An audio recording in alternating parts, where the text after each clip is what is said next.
Autre manifestation, autre thème très sensible dans le monde scolaire, le port du voile. Faut-il l'interdire dans les écoles? Oui, affirment plusieurs associations réunies ce matin devant le siège de la présidence de la communauté française. Pour elles, il faut bannir tout signe religieux à l'école. Pascal Bourgault. Karima est musulmane, mais comme beaucoup d'autres, elle ne porte pas le voile. On commence par le voile et on finit par la burqa. Enfant, ses parents l'obligeaient à porter le voile. Aujourd'hui, Karima milite pour que plus aucune écolière ne vive ce qu'elle a vécu. J'avais des longs cheveux, toujours tressés, donc ils prenaient la partie inférieure du voile et ils me cousaient le foulard donc avec la tresse.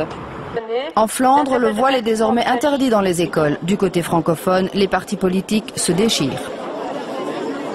Les Flamands, en tout cas, nous saluons leur prise de position parce qu'ils ont pu sauvegarder le principe de mixité et d'égalité entre les élèves qui ne sont rien d'autre que les adultes de demain. Et donc nous demandons à la communauté française d'opter pour la même prise de position. Les organisatrices dénoncent l'électoralisme de certains partis politiques. Ils ont l'impression que les musulmans dans leur ensemble n'accepteraient jamais une telle décision. Or j'ai l'impression qu'en fait ce qui se passe dans les écoles très concrètement, c'est que la majorité des parents se plient sans problème aux décisions des écoles lorsqu'elles décident d'interdire et qu'en fait ce sont quelques activistes qui aujourd'hui monopolisent le débat et qui se présentent erronément comme les porte-paroles de l'ensemble de la communauté musulmane.